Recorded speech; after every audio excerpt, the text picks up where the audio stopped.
Hi, you guys. Welcome to another video episode of the How Far You've Come podcast. I'm your host, Taylor, and I am so excited to be back with you guys today. I'm trying to adjust. Ooh, okay, I was trying to adjust my camera. I'm literally just using my phone camera because I'm too broke to afford an actual camera. So we're just rocking with the phone camera right now. So today I wanted to share my testimony with you guys. I have shared my testimony through just audio. If you go back to the beginning of my podcast, I'm sorry, you guys. I did a spray tan this morning, and every time I do a spray tan, I wear a mask, and I always get like these weird brown marks on the side of my nose, and I just noticed it, and it's like throwing me off. So anyway, we're going to try not to get distracted by that. So yeah, back to it. Like I said, you can go back to my earlier episodes when I first started the podcast last year, and you can watch or listen to my testimony. I shared it on there, but I wanted to do a video version of my testimony, and it's a lot. It is. I will give you guys a trigger warning here at the beginning. We're talking about childhood trauma. We're talking about sexual abuse. We're talking about pornography. We're going to be talking about some really heavy things. So consider this your trigger warning. So if you want to dip out right now, go for it. If this is going to be too much for you to handle, stop at any time, because it's a lot. My testimony and excuse me, sorry, the way that I grew up is not traditional. Um, it's not cookie cutter. It is not what I guess you would expect from a lot of Christians, but you know what? At the same time, it probably is, because I feel like a lot of Christ followers, a lot of people who have a relationship with God, didn't come from a two-parent household, a Christian household, or having like a mentor or someone that they could go to and lean on as they were growing up. I didn't grow up that way. I grew up pretty rough. So we're going to dive into it. And like I said, just making sure my mic is working. Here's your trigger warning. If you need to step out or stop this video at any point, I'm just letting you know now. Okay, let's get started. As that's like what the kids are doing these days. Like, yes. Okay, I don't know. I'm 31. I'm just trying to keep up. Okay, so let's start at the beginning. And I just want to preface this by saying I want to tread lightly on how I speak about my mom and my dad because I love them both dearly. And unfortunately, my dad has since passed. He passed away on Halloween in 2020, so almost 6 years ago, which is crazy. But I don't want to bash him in any way, but I do have to share hard things because that is just a part of my testimony, and I don't want to make him look a certain way. So I just wanted to say that. And my mom, I love her dearly. She is a Christ follower. She loves Jesus. And I know that she always tried to make sure that we knew who Jesus was growing up, even though it was hard. So I just wanted to share those two things. So let's start at the beginning. My parents divorced when I was 2 years old. My dad was an alcoholic and he was extremely abusive to my mom. And I mean, I was two, so I don't remember anything. I don't remember what happened. I've been told stories that he came home one night, he was very intoxicated, and I don't know how much I can say on here without getting flagged, but he was going to all of us, so we could be in heaven together, is what he said. So I remember my mom saying that she prayed really hard that he would pass out so that we could leave the home. And he did. So we kind of packed up, we left, and they got a divorce. She got a restraining order, they got a divorce. So when my dad was also cheating on my mom. And I want to tread lightly too about what I say about one of my stepmoms, the woman that he married after my mom. I don't want to bash anybody, but like I said, I have to share hard things in order to share my testimony. So, yes. And they got married, and I didn't have the best relationship with her. I will say that. I was, I want to say, I was very young. I don't know, like between the ages of like 5 and 8 or 9. I don't know. There's a lot of my childhood that I do not remember. And I'm sure a lot of other people have this issue. When you go through a lot of trauma and you deal with a lot of things at a young age, you tend to block out things from your childhood that were like just really traumatic. And so I don't remember a lot of things. And so there's a lot of holes in my memory. That's all I'm going to say because I don't remember a lot of what happened growing up.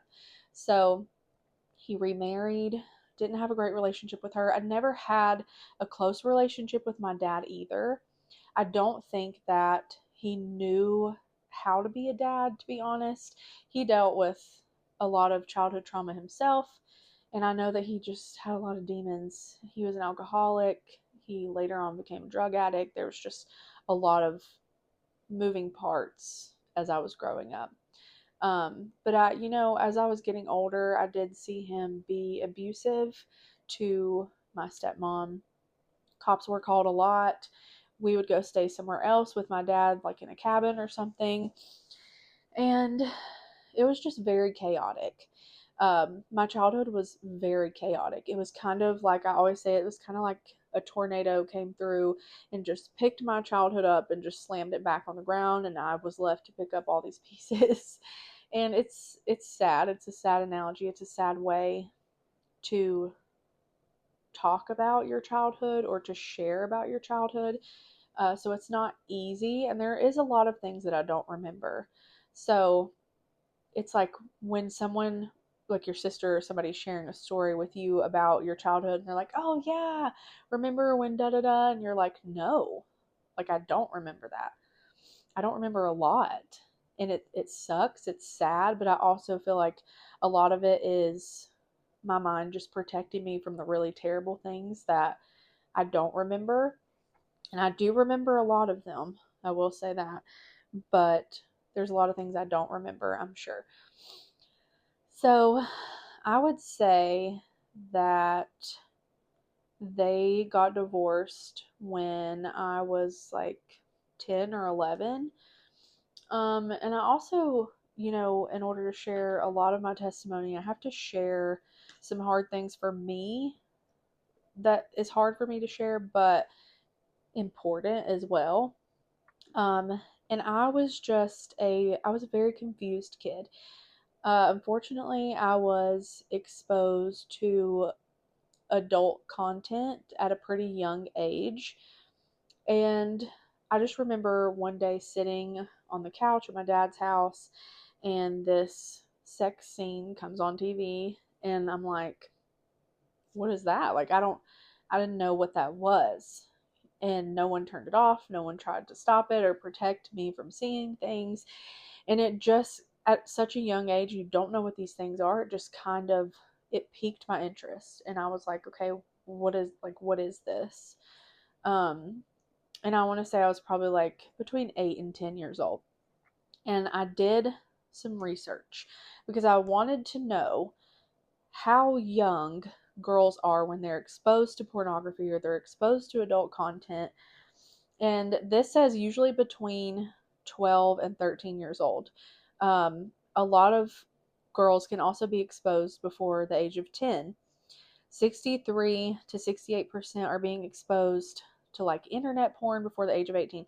Now, I was born in 1994. Okay, I was born in the 90s. Um, the internet stuff did not come around really until I was in my early teens, like 12, 13 years old. So that wasn't me, but I wanted to share that because in this day and age, I'm sure there are parents watching, or maybe you were exposed at a young age as well. And it was so alarming to me because it said some girls or kids are exposed as early as 5 years old. And that, if you just sit and think, like, that's so young.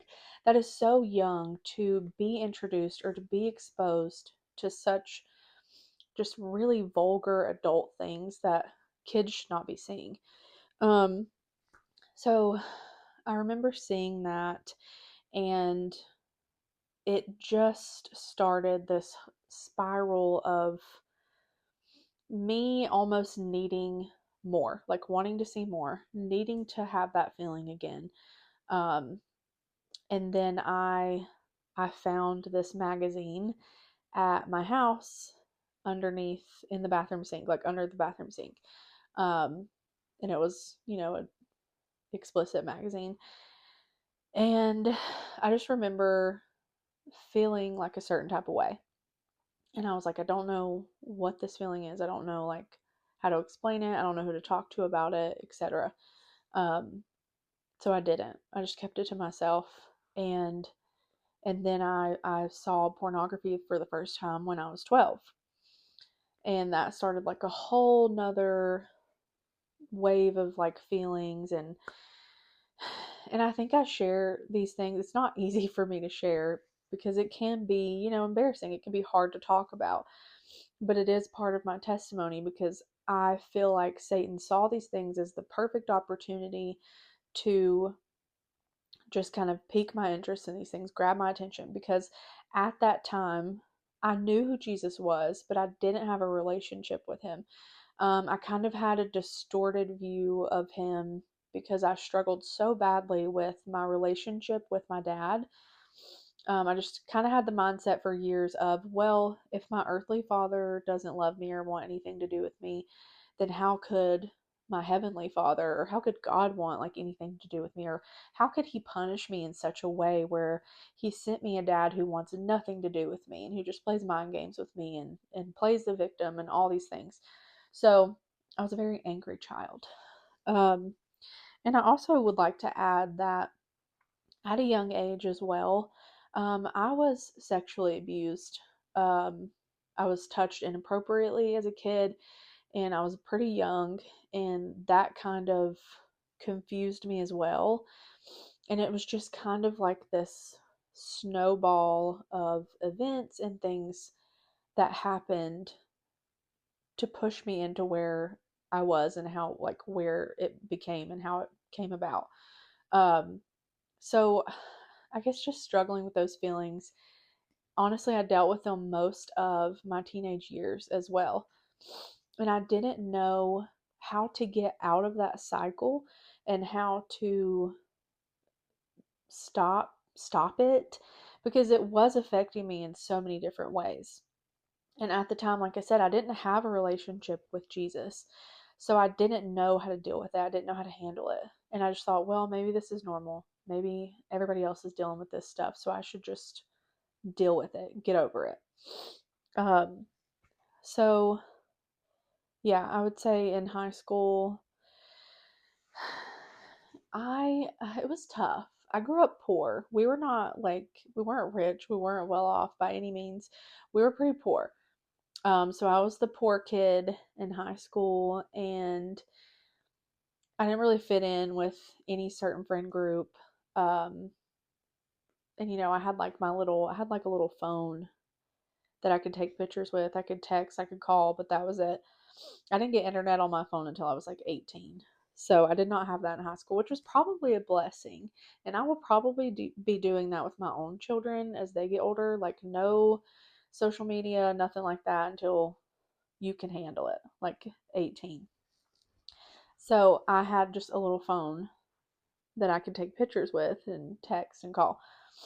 And I just remember feeling really insecure, which I'm sure a lot of teenage girls feel that way in high school. And then you have boys who make you feel even more insecure and make you feel like you need to do certain things to seek validation and for them to like you. Um, and I will say too, in high school, I was the girl that was a virgin, and I said I was going to be a virgin until I got married. And that was like my one thing. I was like, I'm not compromising that. I'm not going back on that because I saw my friends having sex and doing those things with guys, and they didn't respect them. They didn't love them. It was just messy. And I was like, oh my gosh, like, I don't want to deal with that. Like, I'm not doing that. And I was terrified. I was like, what if I get pregnant? What if I get an STD? Like, we're not doing that. So I didn't. But, um, I mean, I was very insecure. So I, unfortunately, did take pictures of myself in like bra and underwear and sent it to a guy who I thought really liked me. And he kind of told me, like, hey, I really like you, but I would like you more if you sent me pictures. And I was really insecure. So I did it and I regretted it so deeply. Um, oh my gosh, it was like your whole world just collapses. And I never wanted to be seen as that girl. But I did it and it was terrible. And I share that because there's a lot of girls who dealt with that or maybe who are dealing with that are watching this. And if you are, don't do it. Don't do it. It's not worth it. It's just don't. But yeah, that was that. That was teenage me. Was still struggling with sexual sin in my own way, and was still dealing with a terrible relationship with my dad. I wouldn't see him for years at a time, for months or years at a time. Wouldn't hear from him, and when I did see him, he kind of just played the victim, like, oh, well, you did this, this, and this to me, like, poor, pitiful me. Like, it was never an apology. So I had a chip on my shoulder for many years, and I struggled with my relationship with God because of that. Because I was just so angry and I didn't want anything to do with it. So when I got out of high school, I went to cosmetology school for like a year. And I realized after that year it wasn't for me. But I met some friends and I started I started drinking. I don't know when exactly this started happening, but I had a friend who had some roommates and they were older than us, so they bought us alcohol all the time. And I just remember getting like finishing a whole 6 pack of alcohol like to myself and still wanting more because I was like, okay, I'm starting to like get numb to these feelings. Like, I feel great. Like, this is great. And just wanting more. So then I was drinking on the weekends, like every weekend. Well, then it turned into, okay, well, I need kind of something to get me through the week. So then I was drinking every night with my friend. Um, and I went to clubs that I probably wasn't even allowed to be in. And I was just trying to chase all these things to stop the pain, to stop the thoughts, like the feelings, all of it. Um, and I also want to share that when I was in 8th grade, I was extremely bullied and I was very depressed, very sad. And I had thoughts of taking my own life. And I remember sitting down in the bathroom floor. And I mean, this is like 8th grade. I don't even know how old I was. I was young. And I just remember thinking, oh my gosh, like, I can't do this anymore. I don't want to be here anymore. I was so scared. I was in such like a dark time. Like, everything was just so dark and scary. And I remember sitting there and I'm like, well, I think there's like a bunch of pills in this medicine cabinet. I could probably just take those and peace out of here. And I do remember at that point, I felt God like saying to me, like, what are you doing? Like, you have so much life left to live. Like, there's so much more to this life than what's happening right now. And I feel like He pulled me out of that. And I think that was my first encounter with God, like really hearing Him and being like, okay, so I guess there is a man up there who's kind of listening to me. But like I said, as I got older and into high school and stuff, I didn't try to chase that relationship with him. I just kind of let it go. So it was kind of like in the back of my mind, and got into drinking, got into partying, um, smoking things I shouldn't have.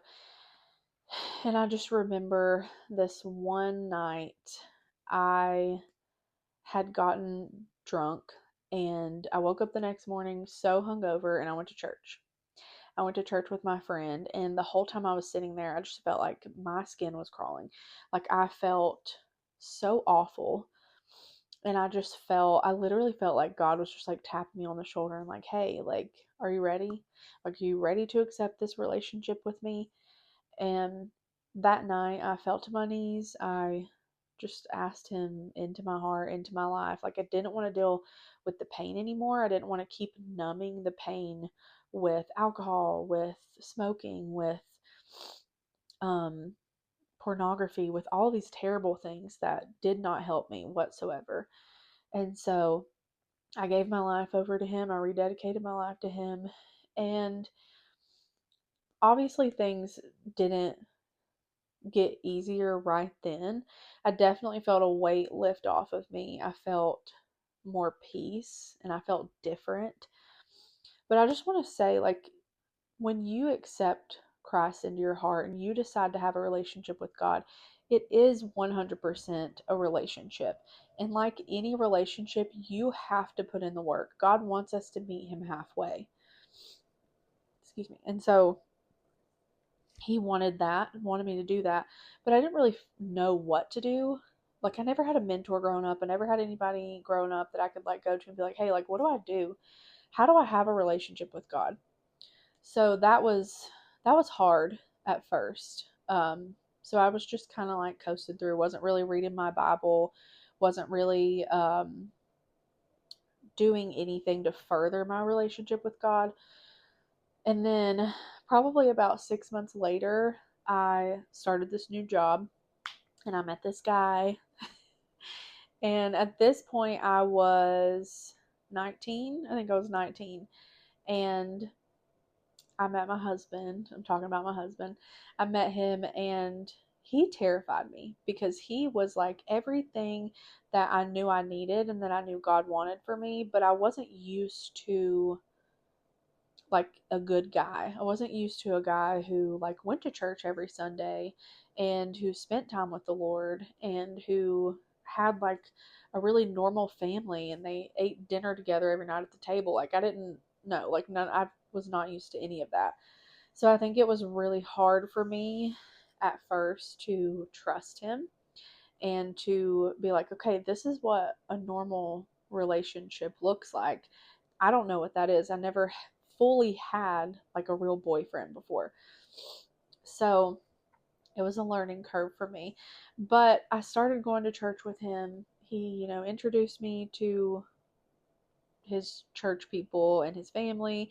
And I was just like, wow, you guys are so normal. Like, this is great. So I definitely give my husband, what is the word I'm looking for? Kudos, I guess, for helping me get closer to God over the years. Um, and I'll say, I feel like it took me until I'm 31 now. I feel like it took me until I was about 27, 28 to really sit down and be like, wow. Like when you really sit down and realize how great God is, how gracious He is, how much He loves us, how we don't have to do X, Y, and Z to earn His love. Like He freely gives that to us. And when I started changing my prayer life, when I started praying more bold prayers, when I started praying like I know He's listening and I'm sitting at His feet and taking these things to Him, giving Him the big prayers, giving Him the small prayers, then my relationship with Him really started to change. And I thought, like where is He taking me? Like what is my life gonna look like? Where am I going? And just in the past year or so, I held the women's events. I had two women's events, and I'm like, wow, He's really trying to catapult me into this women's ministry. And still to this day, I'm like, okay, what's next? Like, what are we doing next? And it's crazy to look back at where I was when I was 18 versus where I am now at 31. And won't He do it? Won't He do it? He can take nothing and turn it into the biggest something you've ever seen in your life. God qualifies the called. He doesn't call the qualified. I still don't know everything there is to know about the Bible, but I'm learning every day.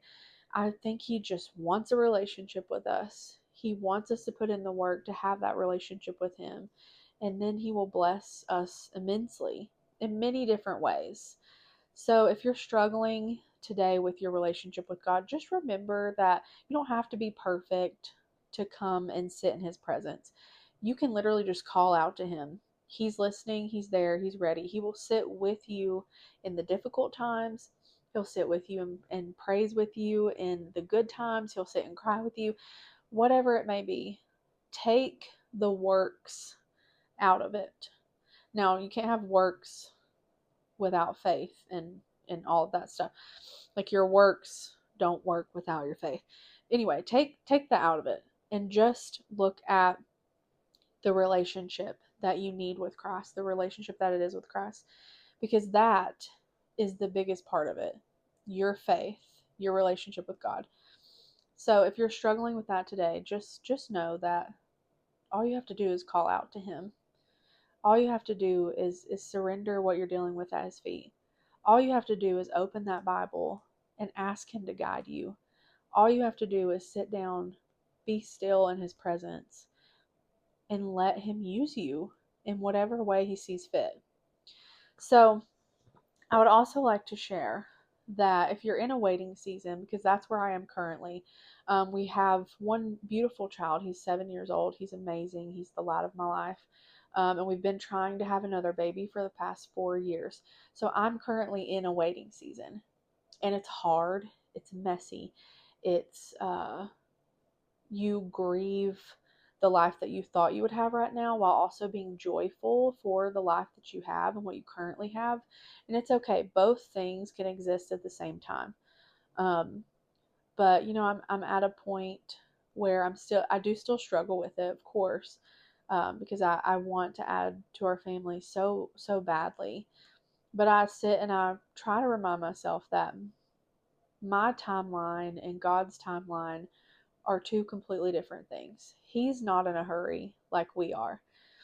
And so I try to be patient with Him, be patient with my life, be patient with where I think I should be. Because I'm a person that's just like ready, like, let's go, let's do it. So it's taking time, and that's okay. And if you're in a waiting season too, it takes time, and that's okay. And if it's a lot, if it's too much to handle, if you're broken down in the floor crying, bawling your eyes out, I've been there many times. And He's there with you. He's there with me. So don't be afraid to give that to Him. Don't hide those parts of yourself from Him, because He wants those parts too. Okay, I think that's it. I feel like I jumped back and forth a lot because I remembered certain things at certain times and yada yada. So hopefully it all gets through. And if you have questions, if you've struggled with the same things, feel free to reach out.